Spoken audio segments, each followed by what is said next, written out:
Okay. सो क्या आप लोगों को मेरा ये व्हाइट बोर्ड दिखाई दे रहा है?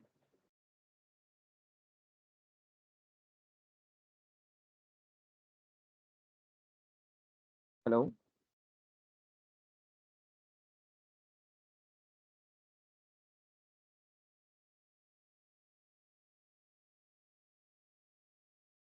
हेलो? Yes sir. तो मेरा व्हाइट बोर्ड दिख रहा है ना आप लोगों को? क्या हुआ आज इतने कम स्टूडेंट, बस 3 1 2 3 4 ओके। क्या सब लोग मैच देख रहे हैं? ठीक है, शुरू करते हैं फिर। रैंक ऑफ ए मैट्रिक्स यहाँ पे हम लोगों ने छोड़े थे एंड सबको unique solution, infinite solution based on linear system of equations I think समझ में आ गया होगा क्योंकि वो बेसिकली क्लास 10 का टॉपिक ही था। तो आज हम उसी चीज़ को मैट्रिक्स के फॉर्म से देखने की कोशिश करेंगे। ठीक है? तो सबसे पहले हम रैंक को डिफाइन करेंगे किताबी डेफिनिशन में, उसके बाद में आप लोगों को नॉर्मल डेफिनिशन में समझाऊँगा। तो सबसे पहले डेफिनिशन लिख लेते हैं कि क्या पता कहीं पे बस डेफिनिशन ही आ जाए। ठीक है? A matrix is said to be of rank R if number A,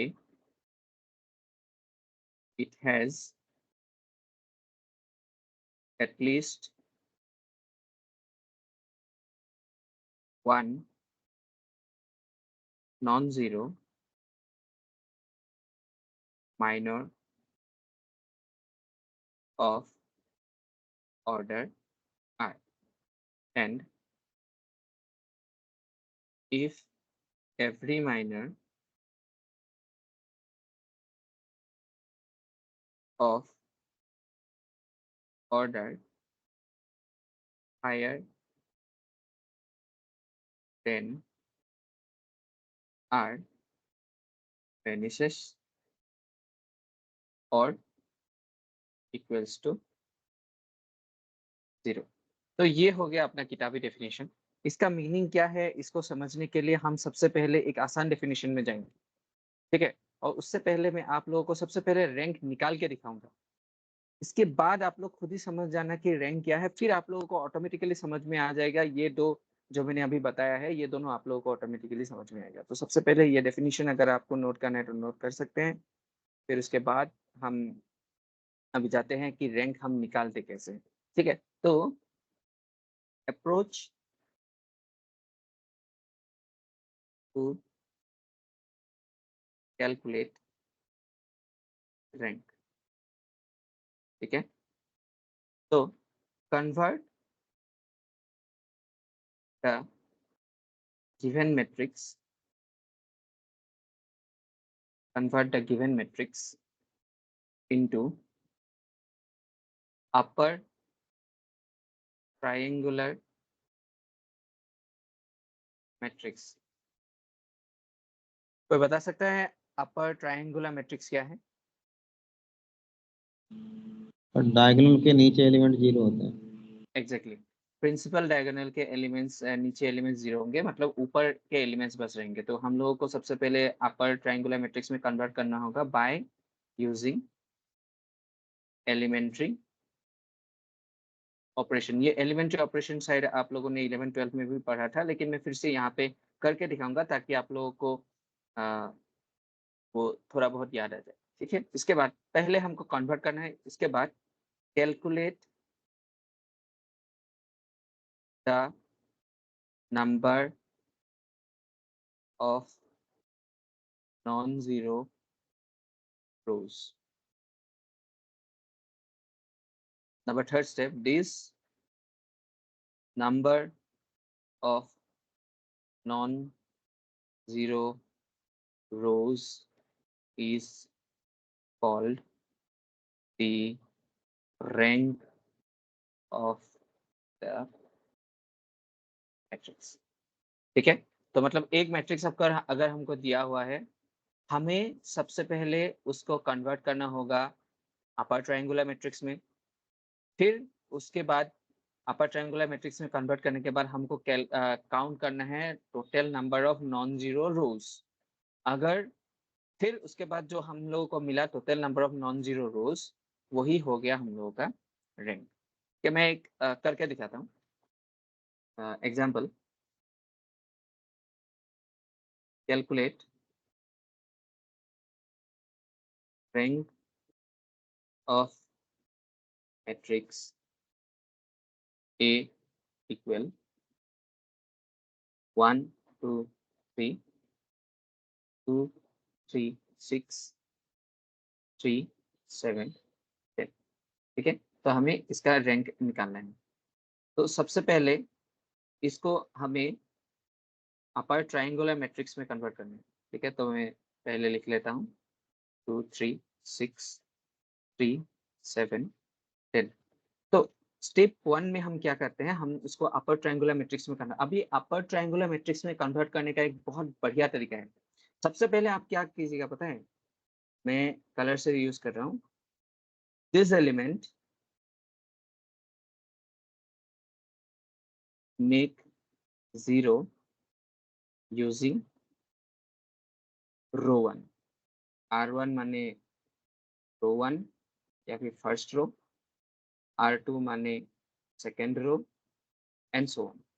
ठीक है, R3 मतलब थर्ड रो। ठीक है ना। तो सबसे पहला स्टेप होगा, हमको ये जो सेकेंड एलिमेंट है उसको 0 बनाना है। ठीक है, फिर उसके बाद इन दोनों में आना। ठीक है, नेक्स्ट स्टेप में हमको इन दोनों में, क्योंकि अगर आपको याद होगा, अगर हमें इसको अपर ट्रायंगुलर मैट्रिक्स बनाना है तो हमारा ये पोर्शन 0 होना पड़ेगा। यही तो आपने बोला था ना, जिसने बोला था यही पोर्शन हमको 0 करना पड़ेगा, है ना। ओके, तो सबसे पहले हम क्या करेंगे, रो 1 की मदद से हम इस पर्टिकुलर एलिमेंट पे फोकस करेंगे कि इसको हम 0 कैसे बनाएं। ठीक है, तो ये हो गया हमारा पहला स्टेप। तो उसको करने के लिए हम क्या करते हैं, देखिए फिर से, ये तो हम चेंज नहीं करेंगे, ये एज इट इज रहेगा। इसको भी हम फर्स्ट स्टेप में चेंज नहीं करेंगे, ये एज इट इज रहेगा। बट रो 2 को हमने क्या कर दिया, ध्यान से देखिएगा। ठीक है, रो 2 के इस एलिमेंट को हमें इस एलिमेंट की मदद से 0 करना है, पहला रो की मदद से 0 करना है। तो अगर मैं रो 2 को चेंज कर दूं, रो 2 को चेंज कर दूं such that row 2 minus 2 into row 1। क्यों मैंने 2 इंटू रो 1 किया, क्योंकि यहाँ पे मेरा 2 है, यहाँ पे मेरा 1 है। ठीक है, तो रो 1 को अगर मैंने 2 से मल्टीप्लाई किया तो मेरा ये बेसिकली क्या बन जाएगा, 2 3 6 माइनस 2 4 6, ये बन जाएगा ना। हेलो, ये वाला पार्ट। ठीक है, तो देखो बाकी एलिमेंट्स 0 हो या ना हो उससे मुझे कुछ फर्क नहीं पड़ता। मुझे बस फर्क पड़ता है कि मुझे ये वाला एलिमेंट 0 चाहिए, तो ये वाला एलिमेंट मेरा 0 हो गया।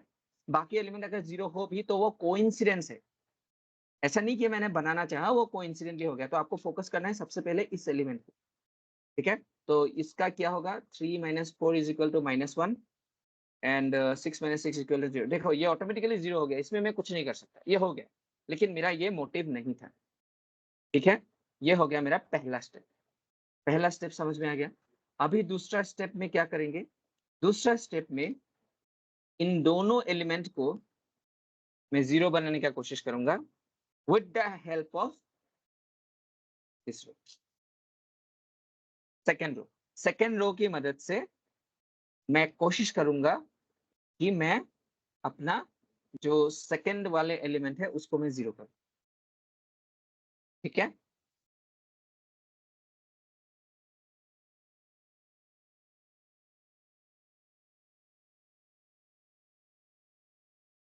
थोड़ा सा यहाँ पे मैं एक मॉडिफिकेशन कर लेता हूँ ताकि और आपका कंफ्यूजन क्लियर हो जाए।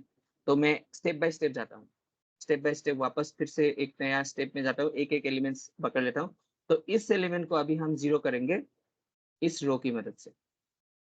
ठीक है, तो इस एलिमेंट को अगर मुझे 0 करना है इस रो की मदद से, तो मुझे क्या करना पड़ेगा, ये तो मेरा सेम रहेगा, और अभी मैं इस रो पे भी ऑपरेशन नहीं करूंगा, ये भी मेरा सेम रहेगा। तो मेरा रो 3 will be transformed to row 3 minus 3 into row 1. Correct? Clear? Yes sir.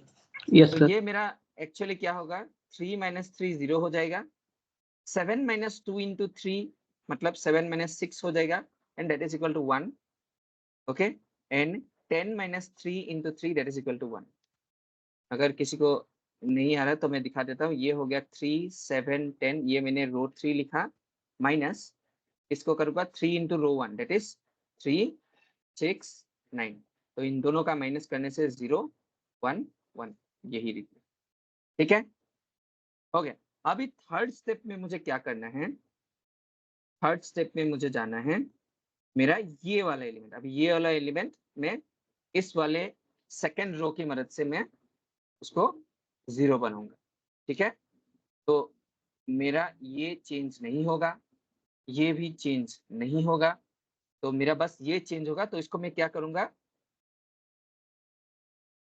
R3 transforms to R3 plus R2, क्योंकि इन दोनों को अगर मैं ऐड करूंगा, देखो यहाँ पे ऑलरेडी 0 रह ही जाएगा, कोई फर्क नहीं पड़ेगा। इसलिए पहले आप इसको करना, फिर इसको करना, बाद में इसको करना, तभी आपका सिस्टमेटिक हो जाएगा, क्योंकि इन दोनों का अभी प्लस माइनस जो भी करो वो 0 ही रह जाएगा। ठीक है, तो ये हो गया 0, ये हो गया 0, और 0 + 1 = माई 1।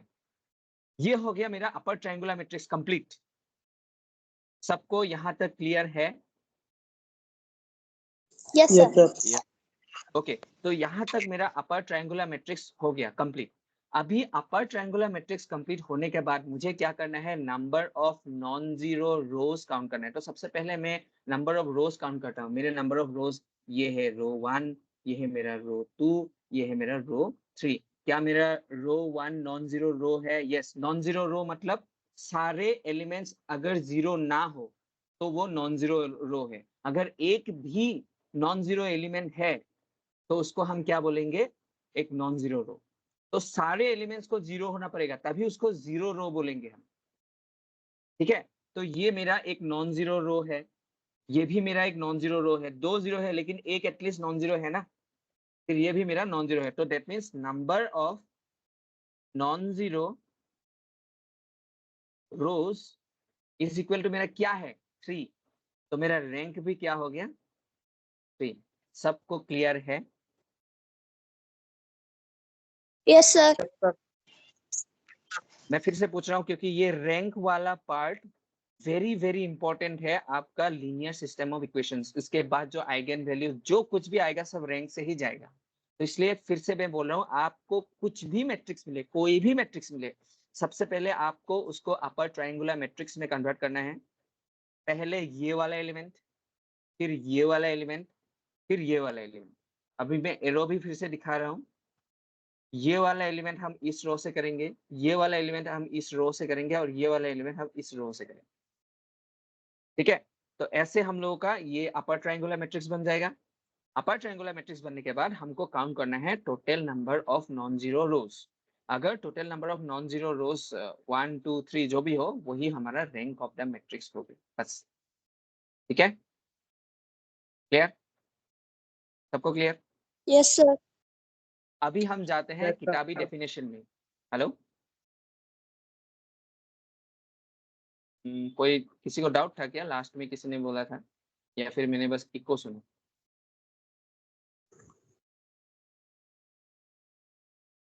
हेलो, ओके फाइन, अगर डाउट होगा तो बोलेगा ही। हाँ, तो अभी हम जाते हैं फिर से डेफिनेशन की तरफ। आई थिंक अभी आप लोगों को अप्रोच तो एटलीस्ट समझ में आ गया। अभी जाते हैं डेफिनेशन में, क्या ही बड़बड़ा रहे थे लोग। ठीक है, तो सबसे पहले a matrix is said to be of rank R, मतलब 3। इस मैट्रिक्स का रैंक हमको 3 मिला ना। आर इक्वल टू 3 हम कब बोल सकते हैं? इस मैट्रिक्स का आर इक्वल टू 3 हम कब बोल सकते हैं? कब? जब it has at least one non-zero minor of order r। अभी आप सब लोगों को माइनर निकालना आ गया था ना? हेलो,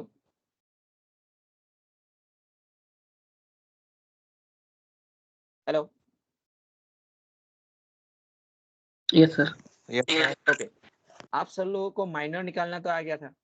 अभी देखो, इस वाले मैट्रिक्स में देखने से आपको थोड़ा बहुत लगेगा कि हाँ नॉन जीरो माइनर मतलब क्या बता रहे हैं। देखो, ये एक 3x3 मैट्रिक्स है, A1 B1 C1 A2 B2 C2 A3 B3 C3। Miners actually क्या था? माइनर्स एक्चुअली एक डिटर्मिनेंट ही तो था। जैसे इसका माइनर क्या था? इसका डिटर्मिनेंट। पक्का? इसका माइनर क्या था? इसका डिटर्मिनेंट, है ना? Clear? Yes, Yes, sir. sir. Yes, sir. Yes yes yes, अभी पकड़े रखना, इसको छोड़ना मत, ठीक है? तो माइनर्स एक्चुअली क्या है? एक डिटर्मिनेंट ही है। मतलब ये है कि हम इस मैट्रिक्स को, इस ए मैट्रिक्स को number number of 3x3 matrix. कितने नंबर ऑफ 3x3 मैट्रिक्स है इसमें? एक, है ना? फिर नंबर ऑफ 2x2 मैट्रिक्स कितने होंगे इसका मतलब इंडिपेंडेंट। जैसे मान लो ये मेरा एक 2x2 मैट्रिक्स है, ये मेरा एक 2x2 मैट्रिक्स है, ये मेरा एक 2x2, सॉरी क्या बोलना चाहता हूँ मैं, इंडिपेंडेंट मतलब सेम नहीं। जैसे मान लो ये मेरा एक 2x2 मैट्रिक्स है, ये मेरा एक 2x2 मैट्रिक्स है, ठीक उसी तरह ये मेरा एक 2x2 मैट्रिक्स है, ठीक उसी तरह ये मेरा एक 2x2 मैट्रिक्स है। ऐसे में कितने नंबर ऑफ 2x2 मैट्रिक्स बना सकता हूँ? 9, है ना? क्योंकि मेरे पास अगर 9 एलिमेंट्स है तो हर 9 एलिमेंट्स का मेरा 9 कोफैक्टर्स, सॉरी माइनर्स मिलेगा कि नहीं? Yes, sir. सबको ये पार्ट क्लियर हो कि नहीं? देखो, ये जो 3x3 मैट्रिक्स है, इसमें इसको total number of 3x3 matrix कितना हम बना सकते हैं? एक। Total number of 2x2 matrix कितना बना सकते हैं हम इन सारे एलिमेंट्स को? 9। ठीक है, ठीक है।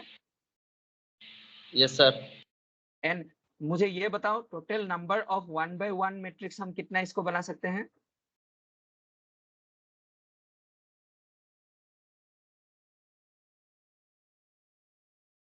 9 9.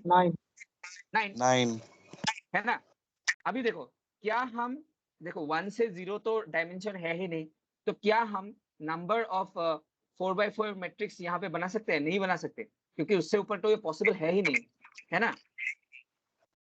तो ये क्या बताया? पहले हमको ये बताया, if it has at least one non zero minor of order r। अभी इसका ऑर्डर क्या है? ऑर्डर इसका 3 है, ठीक है। ऑर्डर इसका 2 है, क्योंकि 2x2 मैट्रिक्स है। इसका ऑर्डर 1 है, ओके। और इसका मतलब ये है कि तुम्हारे पास at least one non zero determinant होना पड़ेगा। मतलब अगर मैं इस 3x3 मैट्रिक्स का डिटर्मिनेंट निकाल लूं, तो अगर आप इसका डिटर्मिनेंट निकालोगे तो that will be not equal to 0। ठीक है, तो अगर 3x3 मैट्रिक्स का डिटर्मिनेंट ही नॉट इक्वल टू 0 है, तो मुझे 2x2 1x1 का चेक करने की जरूरत है ही नहीं। इन शॉर्ट, अगर मैं आपको बताऊं, जैसे मान लो आपके पास एक मैट्रिक्स है B, ठीक है, जो एक 3x3 मैट्रिक्स है, ठीक है। तो ऐसे ही आप लोगों का यही ऑर्डर मिलेगा, 3x3 2x2 इतना। तो सबसे पहले आपने जो 3x3 मैट्रिक्स का डिटर्मिनेंट निकाला था, उसका वैल्यू 0 हो गया। इसका मतलब ये नहीं कि वो मतलब उसका रैंक 2 ही है, ठीक है। फिर उसके बाद आप क्या करोगे? सारे जितने 9 आपके पास माइनर्स होंगे, सारे 9 माइनर्स आप कैलकुलेट करोगे, ओके। आपको सारे माइनर्स अगर 0 मिले, सारे 9, यू हैव 9 2x2 मैट्रिक्स, सारे जो 9 2x2 मैट्रिक्स है, वो सारे डिटर्मिनेंट्स का वैल्यू अगर 0 होगा, तो मैं क्या बता सकता हूँ कि इसका रैंक 2 भी नहीं होगा। मतलब इस बी मैट्रिक्स का 3 रैंक नहीं होगा, बी मैट्रिक्स का 2 भी रैंक नहीं होगा। अब 1 इसका रैंक होगा कि नहीं, हमें उसको चेक करने के लिए क्या करना चाहिए, इंडिविजुअल एलिमेंट को देखना है। तो हर एक इंडिविजुअल एलिमेंट अगर 0 हो जाए देन उसका रैंक क्या होगा, 1। क्या थोड़ा कॉम्प्लिकेटेड हो गया इस मामले में, या फिर थोड़ा और सिंपल तरीके से मैं बताऊं? फिर से समझाना है इस पार्ट को। Yes, sir. Repeat. ओके, आप ध्यान से रखिए अभी, ठीक है। तो ये वाला सबको क्लियर हो गया कि अगर मेरे पास, ठीक है, मैं एक बड़ा मैट्रिक्स से जाता हूँ तब आप लोगों को क्लियर हो जाएगा। बड़ा मैट्रिक्स से जाता हूँ, मान लो मेरे पास ए एक मैट्रिक्स है जो 6x6 है, ठीक है। तो आपको नंबर ऑफ 6x6 मैट्रिक्स कितना आप बना पाओगे, 1। ठीक, इसी तरह नंबर ऑफ 5x5 मैट्रिक्स आप बना सकोगे, मान लो कोई x, ठीक है। नंबर ऑफ 4x4 मैट्रिक्स आप बना पाओगे कोई नंबर ऑफ y, ठीक है। नंबर ऑफ 3x3 मैट्रिक्स आप बना पाओगे कोई मान लो z। Number of 2x2 matrix आप बना सकोगे मान लो m। और नंबर ऑफ 1x1 मैट्रिक्स आप बना पाओगे कितने, 6 × 6 36। ये तो एटलीस्ट मुझे पता है क्योंकि यहाँ पे 36 एलिमेंट्स है। किसी का आवाज इको हो रहा है, हेलो? हाँ ठीक है, यहाँ तक सबको समझ में आएगा कि हम 6 ऑर्डर से 1 ऑर्डर तक आ सकते हैं, ठीक है। Okay, Yes, sir. नाउ अभी जो पहला 6x6 मैट्रिक्स है, उसका जो पहला 6x6 में वो क्या है, ए ही तो है। उसका अगर आपने डिटर्मिनेंट निकाल लिया, मान लो उसका डिटर्मिनेंट 0 हो गया, ठीक है। तो मतलब इसका रैंक 6 नहीं हो सकता, ठीक है। इसका रैंक 6 नहीं हो सकता, क्यों? क्योंकि 6x6 में इसका एटलीस्ट मतलब इसके डिटर्मिनेंट 0 हो गया। तो हमको देखना पड़ेगा x नंबर ऑफ जितने हमारे, जैसे मान लो x है ना, तो जितने एक्सेस है, ये x1, ये x2, ये x3, ऐसे कर कर करके आपके पास जितने हैं xn है, तो उतने सारे का आप लोगों ने हर एक का डिटर्मिनेंट कैलकुलेट किया, हर एक का डिटर्मिनेंट कैलकुलेट किया। अभी सारे के सारे का डिटर्मिनेंट का वैल्यू अगर 0 है, देन आप बोल सकते हैं कि नहीं, मेरा रैंक 5 भी नहीं हो सकता। समझ गए? क्योंकि यहाँ पे आपको 0 मिला। ऐसे कर करके आपको तब तक जाना पड़ेगा, जब तक आप लोगों को एटलीस्ट 1 नॉन जीरो डिटर्मिनेंट ना मिले। समझ गए आप? जैसे मान लो 4x4 मैट्रिक्स जितने हैं, y नंबर है ना, सारे y डिटर्मिनेंट आप निकाल लिए, y1, y2 ऐसे करके निकाल लिया। मान लो कोई ये 0 था, y2 का मतलब जो था मैट्रिक्स 4x4 मैट्रिक्स, उसका determinant is not equal to 0 आ गया। मतलब क्या है? मतलब ये है कि 4 नंबर पे एटलीस्ट एक मैट्रिक्स है जिसका डिटर्मिनेंट 0 नहीं है। ओके, तो मतलब, और इसके ऊपर सारे ये भी 0 है, सारे डिटर्मिनेंट्स ये भी 0 है, इसके भी सारे डिटर्मिनेंट 0 है। वही है ये डेफिनेशन, देख लो कि at least 1 non zero minor of order r, ठीक है। जैसे मान लो 4 है, और एटलीस्ट वन एक एटलीस्ट, बाकी सब मान लो आपका 0 ही है, बाकी सब का डिटर्मिनेंट मान लो 0 ही है, बस एटलीस्ट 1 है जो नॉन जीरो है, और उससे ऊपर का every minor order higher than R vanishes, मतलब 0। अभी समझ में आ गया आप लोगों को? हेलो?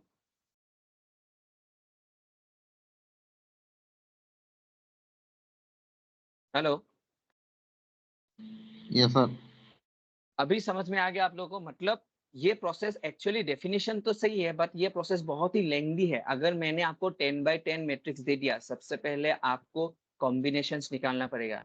अच्छा, 10x10 मैट्रिक्स में नंबर ऑफ 10x10 मैट्रिक्स कितने होंगे, नंबर ऑफ 9x9 मैट्रिक्स कितने होंगे, नंबर ऑफ 8x8 मैट्रिक्स कितने होंगे, ऐसे कर करके नंबर ऑफ 1x1 मैट्रिक्स कितने होंगे। पहला तो ये आपने वो अरेंज किया। फिर मान लो आपके पास 100 9x9 मैट्रिक्स मिले, मैं बस एज्यूम कर रहा हूँ, तो उन सारे 100 9x9 मैट्रिक्स का आप लोगों को डिटर्मिनेंट निकालना पड़ेगा, फिर चेक करना पड़ेगा कि 9x9 हर एक मैट्रिक्स का डिटर्मिनेंट 0 है या नहीं है। अगर 0 है कोई भी तो आप बच गए, सॉरी नॉन 0 है तो आप बच गए कि हाँ ठीक है यही मेरा रैंक है। लेकिन अगर 0 निकला तो आपको वापस 8x8 मैट्रिक्स में जाना पड़ेगा। अभी समझ गए? ऐसे कर करके आपको 9 से लेके 1 तक आना पड़ेगा। कब तक? तब तक जब तक आप लोगों को एटलीस्ट 1 नॉन 0 डिटर्मिनेंट ना मिले। समझ गए? जहां पे आपको नॉन 0 डिटर्मिनेंट मिला वही आपका रैंक हो गया। तो कितना लंबा प्रोसेस है देख लिया, समझ गए? Yes sir. तो अभी अगर आप इस मैट्रिक्स का डिटर्मिनेंट निकालोगे, इसका सॉरी इसका डिटर्मिनेंट निकालोगे, क्योंकि इसका हमको रैंक तो 3 मिल गया ना, तो इसका जो ए मतलब जो 3x3 मैट्रिक्स है उसका अगर आप डिटर्मिनेंट निकालोगे तो वो 0 नहीं होगा पक्का। क्यों? क्योंकि हमें इसका रैंक 3 ही मिल गया। ठीक है ना? क्लियर? Yes sir. ओके, तो मैं एक क्वेश्चन देता हूँ, देखता हूँ कि आप लोगों को कितना समझ में आ गया।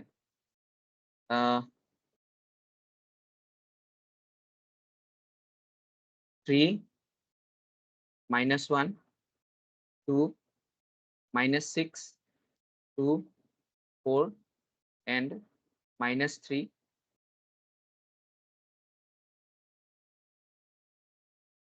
1 2।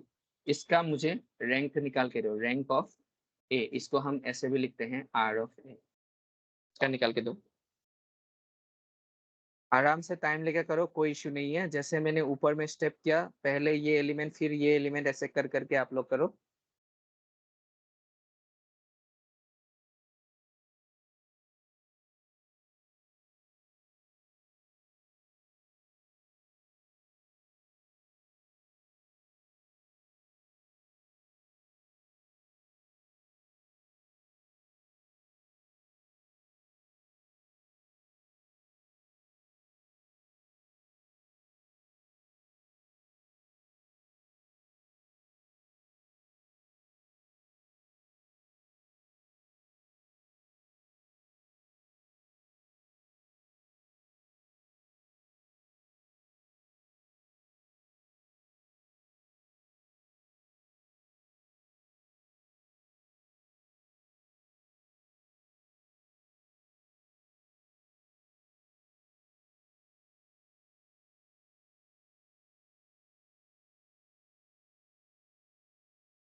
टू है सर। 2 ओके, और कोई? 3 सर। और कोई? 3 आएगा सर। 2 और कोई? 3 सर। 2 सर। 2 3 2। रिया भी, आपको कितने मिले? सूर्यमणि लास्ट क्लास में भी बोले थे, इस क्लास में कुछ नहीं बोल रहे। प्रदीप बताइए।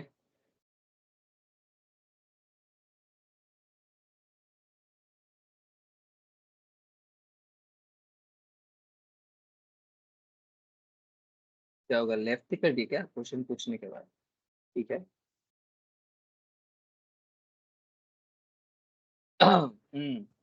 तो देखते हैं हम इसमें क्या आता है।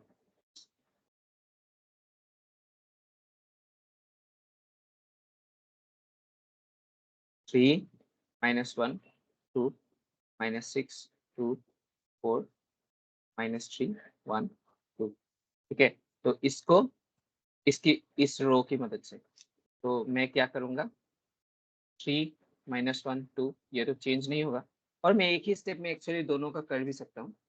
ठीक है, डजेंट मैटर कि मुझे 2 स्टेप में जाना ही है, लेकिन मैं 2 स्टेप में जाता हूँ ताकि आप लोगों को इजी लगे। और इस वाले रो को मैं चेंज नहीं करूंगा, तो वो एज इट इज रहेगा। तो ये वाला एलिमेंट मुझे 0 बनाना है। वो मैंने 0 कैसे बनाया? Row 2 transformed to row 2 plus 2 into row 1। ठीक है, तो मतलब रो 2 क्या था, -6 2 4 एंड 2 इंटू रो 1 क्या होगा, 6 -2 एंड 2 to 4।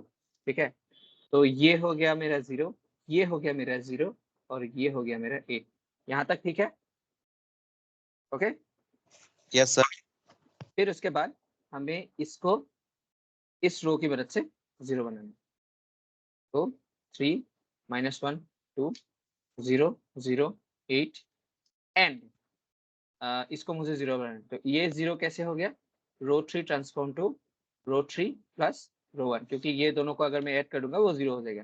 तो देखते हैं, -3 1 2 एंड -3 -1 सॉरी 3 -1 एंड देन 2। तो ये हो जाएगा 0 0 एंड 4 0 0 4। ठीक है, तो जो जो लोगों को रैंक 2 मिला उन्होंने शायद एक और बार किया होगा। क्यों करना पड़ा मैं बोल रहा हूँ, जो जो लोगों को रैंक 3 मिला वहां पे मैं एक बार अभी यहाँ पे बोल देता हूँ, क्योंकि वो उस मैट्रिक्स में आया नहीं था। जब भी आपको ये बीच वाला एलिमेंट आपको 0 मिल जाए, even after making upper triangular matrix, अगर आपको ये बीच वाला एलिमेंट 0 मिल जाए तो आप इन दोनों में से किसी भी एक को 0 बना दो। ठीक है, मैंने क्या बोला, अगर जो बीच वाला प्रिंसिपल डायगोनल एलिमेंट है वो 0 मिल जाए, ये 0 आपको मिल जाए, ये सब करते हुए आपने बनाया था अपर ट्रायंगुलर मैट्रिक्स, लेकिन पिछले मैट्रिक्स की तरह इस मैट्रिक्स में बीच वाले में नॉन जीरो नहीं था। साइड में कोई प्रॉब्लम नहीं है, मैंने बोला बीच में अगर आपको 0 मिल जाए तो आप आइदर इस एलिमेंट या इस एलिमेंट को 0 बना देना with the help of this any other row. ठीक है, तो मैं क्या करूंगा इसमें, 3 -1 2 0 0 8 0 0 0, इसमें मैंने क्या किया, R3 transformed to R3 -2 into R3 minus R2, मतलब 0 0 8 एंड 0 0 8 इन दोनों को माइनस कर दिया। ठीक है, अभी total number of non zero rows मेरा कितना हुआ,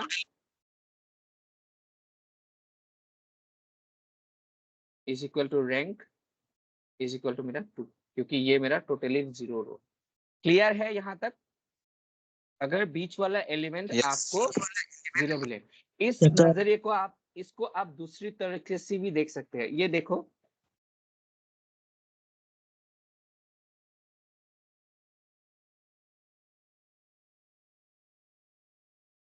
बस 2 मल्टीप्लायर है उसमें, ऐसे भी अगर आपको मिल जाए, मतलब थर्ड एंड सेकंड में, तो भी आप उसको वो कर सकते हैं। लेकिन याद इस तरह से रखिए कि बीच वाला एलिमेंट अगर आपको 0 मिल जाए तो आपको एक और बार ऑपरेशन करना पड़ेगा। अब किसी ने ये रो भी 0 किया होगा, डजंट मैटर, किसी भी एक रो को आपको 0 बनाना। ठीक है, Yes, sir. अब मुझे कोई बता सकता है इस पर्टिकुलर जो मैंने ये मैट्रिक्स दिया है, इसका डिटर्मिनेंट क्या होगा? 0 एग्जैक्टली 0। ये सबको समझ में आ गया? Sir. तो कभी भी आपको एग्जाम में उल्टा पुल्टा पूछ भी सकते हैं। एक 4x4 मैट्रिक्स दे देगा और बोलेगा उसका रैंक 2 है, then find the determinant of that matrix. तो आप उस 4x4 मैट्रिक्स का डिटर्मिनेंट निकालने लग जाना, या फिर मत बोलना कि सर ने 4x4 मैट्रिक्स का डिटर्मिनेंट निकालना सिखाया ही नहीं। वो एक ट्रिक क्वेश्चन है, समझ गए ना आप लोग? क्लियर है? Yes sir, clear. Okay, Sir.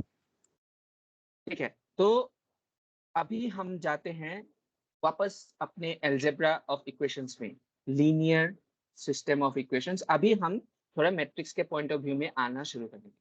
Linear system of equations. ठीक है, तो इसके 2 तरह हम लोग पढ़ेंगे। एक होगा नॉन होमोजेनियस और एक होगा होमोजेनियस। मैं शुरू करूंगा नॉन होमोजेनियस से, फिर उसके बाद ऑटोमेटिकली आप लोगों को समझ में आएगा होमोजेनियस क्या है।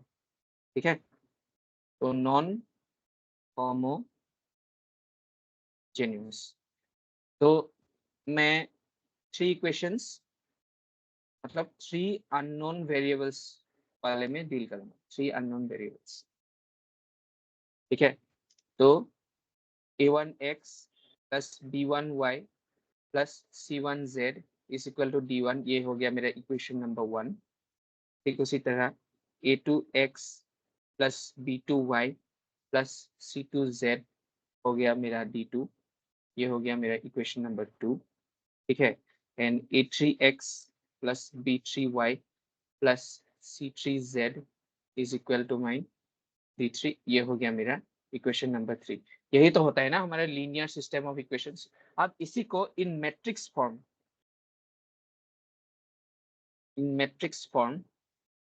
मैं कैसे लिख सकता हूँ पता है? a1 b1 c1 a2 b2 c2 a3 b3 c3 into x y z x y z is equal to my d1 d2 d3।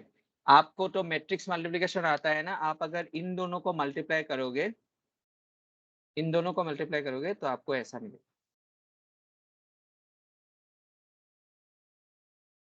समझ गए इसको मैट्रिक्स फॉर्म में मैंने कैसे लिखा?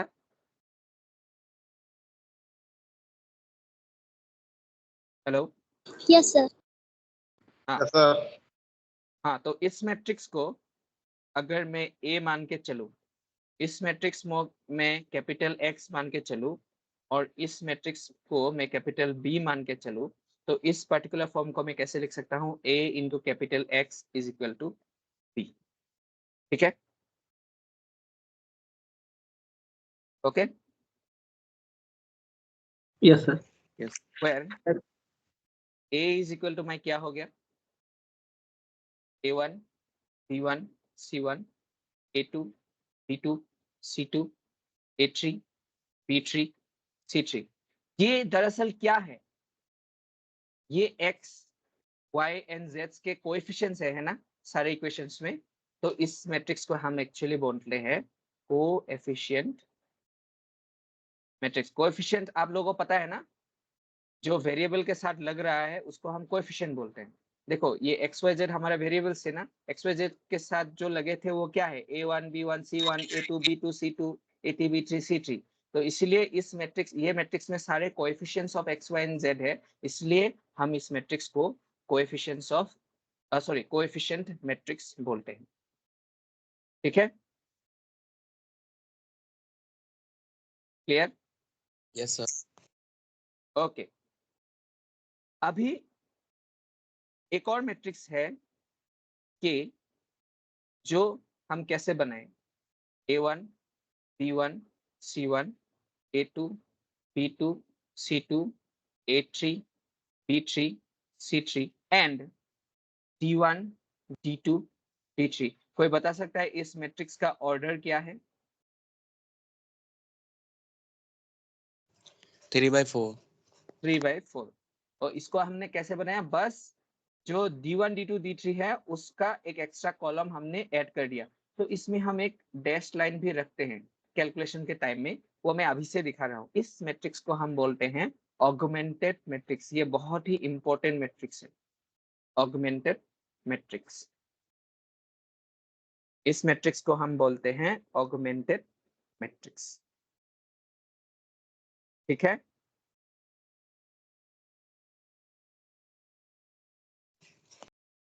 ओके, नाम Yes, याद sir. रहेगा?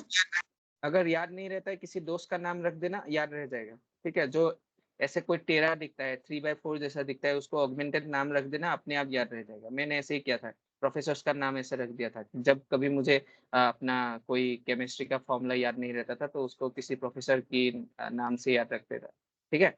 तो ऐसे ही कर सकते हो, तो उस हिसाब से आप लोग का मेमोराइज भी हो जाएगा। तो अभी ये हमने किया क्यों? जैसे मान लो रैंक ऑफ, हाँ, अभी अभी आ रहा है अपना मेन फंडा, ठीक है। अभी अपना आ रहा है मेन फंडा, कंसिस्टेंसी। हाँ, अभी मैं ये फिर से पूछूंगा, कंसिस्टेंट, इनकंसिस्टेंट याद है सब लोगों को?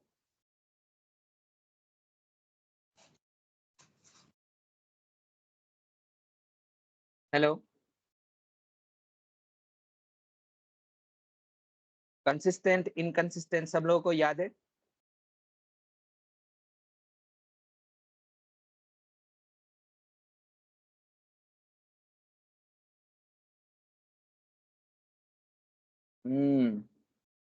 चलो अभी हम एक एक करके पूछेंगे। कौशल, कंसिस्टेंट सॉल्यूशन, इनकंसिस्टेंट सॉल्यूशन क्या था? लास्ट क्लास पढ़ाया था मैंने, लास्ट टाइम, लास्ट के तरह टाइम में, जब क्लास खत्म होने के टाइम में।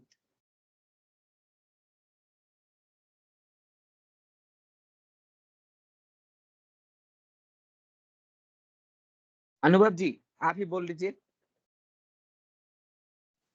तो याद नहीं है। हाँ,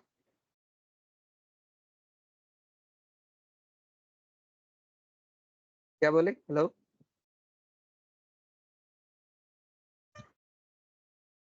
तो याद नहीं है। अरे बाप रे, नोट्स तो लिखे होंगे ना लास्ट क्लास के?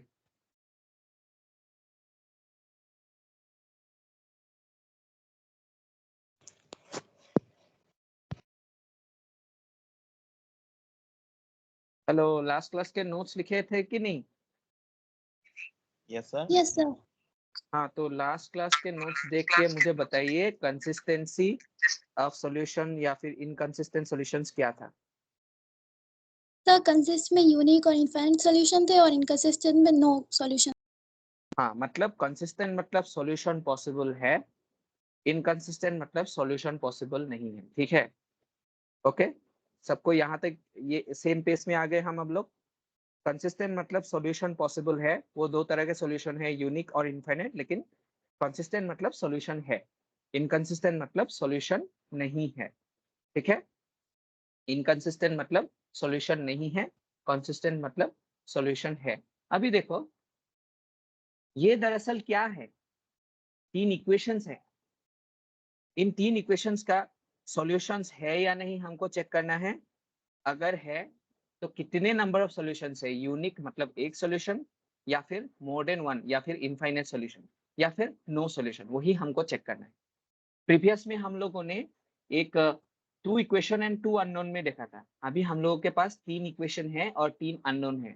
ठीक है, यहाँ तक तो तीन इक्वेशन और तीन अननोन दिए हैं, उसके हिसाब से हम देख सकते हैं उसमें कितने नंबर ऑफ सॉल्यूशंस पॉसिबल है, या फिर सॉल्यूशंस पॉसिबल है या नहीं है। ठीक है, यहाँ तक मेन ऑब्जेक्टिव समझ में आ गया सब लोगों को?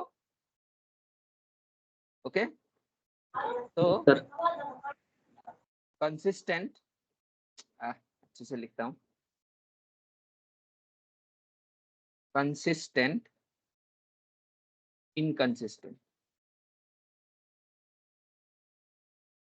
कंसिस्टेंट कब होगा?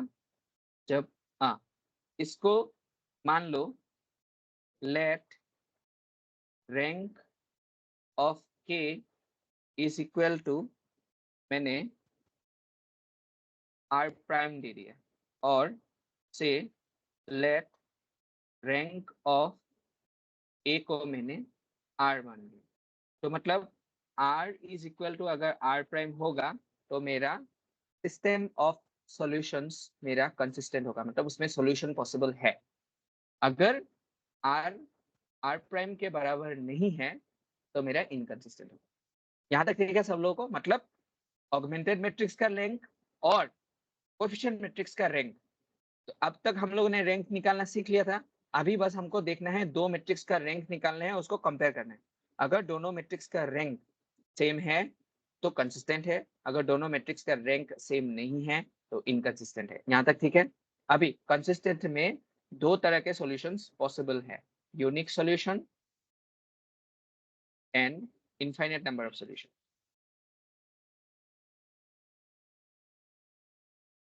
ठीक है, तो अभी यूनिक सॉल्यूशन में क्या होगा? ये कंडीशन तो दोनों में ही एप्लीकेबल होगा, है ना? क्योंकि ये तो इसी का पार्ट है। यहाँ तक ठीक है सब लोगों को? Yes, sir. Is equal to number of variables, मतलब यहाँ पे कितने नंबर ऑफ वेरिएबल्स है मेरे? 3। मतलब rank of the coefficient matrix and rank of the augmented matrix is equal to 3, जो नंबर ऑफ वेरिएबल्स है। तो मेरा क्या होगा? ये यूनिक सॉल्यूशन देगा, is not equal to number of variables. सबको समझ में आ गया ये कॉन्सेप्ट?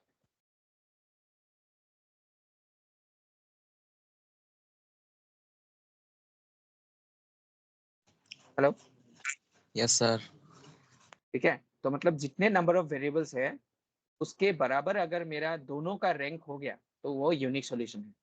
अगर उसके बराबर नहीं है तो मेरा no solution, sorry, number of दोनों का रैंक बराबर है, लेकिन नंबर ऑफ वेरिएबल्स से मेरा नंबर ऑफ वेरिएबल्स के बराबर नहीं है, तब मेरा क्या हो जाएगा? Infinite number of solutions. और इनकंसिस्टेंट में क्या होना चाहिए? दोनों मैट्रिक्स का रैंक बराबर नहीं होगा, बस खत्म। ठीक है, यहाँ तक सेम पेज सब लोगों को आ रहा है, समझ में आ रहा है? Hello, Yes, sir. ओके। तो अभी Yes, sir. इसी चीज को मैंने जब उस दिन दिखाया था, कल एक छोटे से एग्जाम्पल से दिखा देता हूँ। 2x plus 3y is equal to, मान लो मेरा 6 है, and 4x plus 6y is equal to 12 है। यहाँ पे क्या है?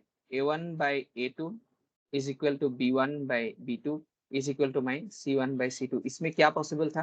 कितने नंबर ऑफ सॉल्यूशंस पॉसिबल थे?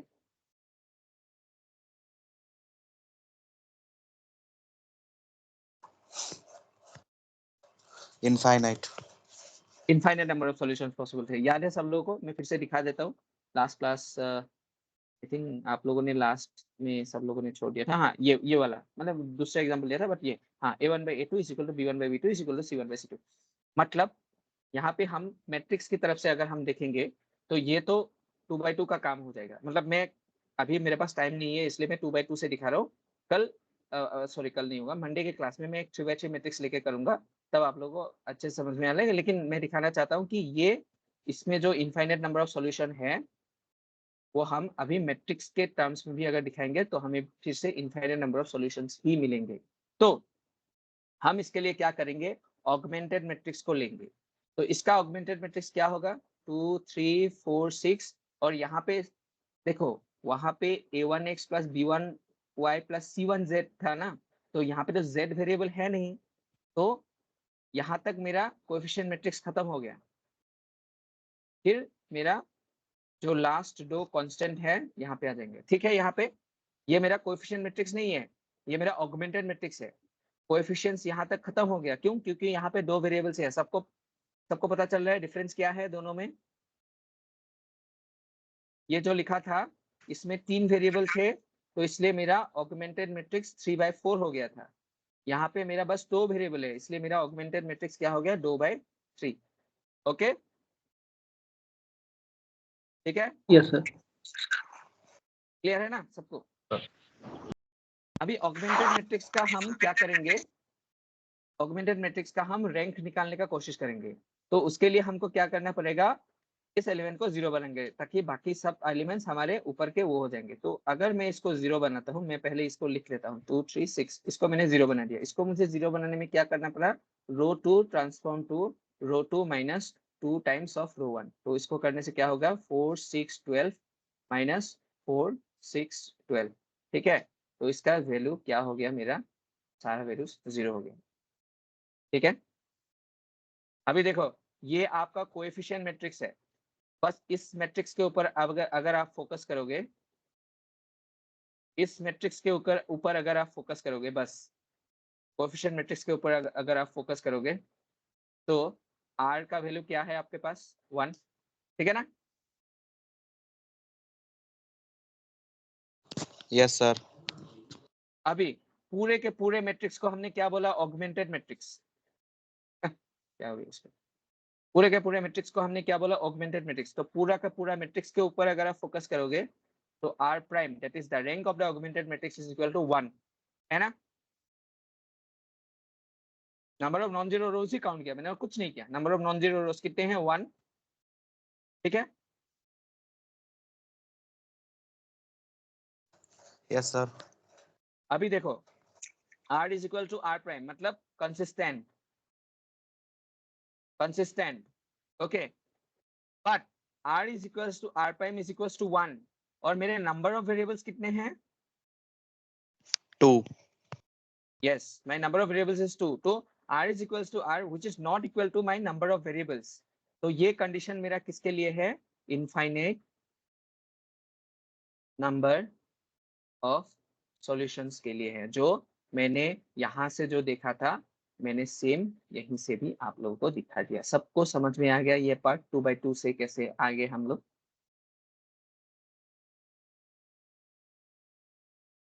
क्लियर है? Yes sir. सबको क्लियर हुआ कि नहीं ये बताओ? Yes, sir. Clear. Yes, sir. Okay, Yes, sir. सबको क्लियर है? तो नेक्स्ट दिन जब हम लोग 3/3 मैट्रिक्स करेंगे, अभी आप लोग मुझसे एक सवाल भी कर सकते हो कि सर हम तो a1/a2 में खुश थे, आपने ये क्या डाल दिया? देखो वो a1/a2, b1/b2, c1/c2 दो था, वो एक two equation and 2 unknown variable के लिए था। 3 इक्वेशन एंड 3 वेरिएबल्स के लिए ऐसा कोई कंडीशन हमने क्लास 10, 11, 12 जितने भी पढ़े होंगे उसमें पढ़ा नहीं था। उसको कितने नंबर ऑफ सॉल्यूशंस पॉसिबल है उसके लिए हमको मैट्रिक्स का सहारा लेना ही पड़ेगा। और मैट्रिक्स के कौन से प्रॉपर्टी का सहारा लेना पड़ेगा? रैंक।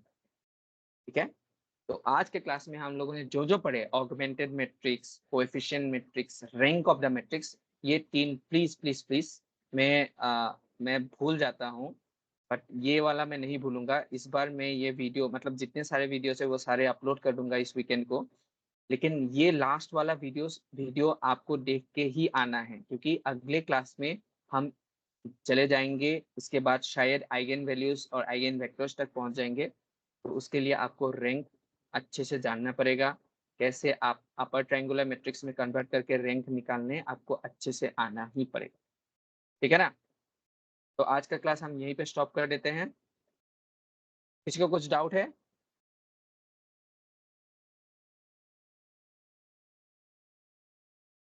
No, sir.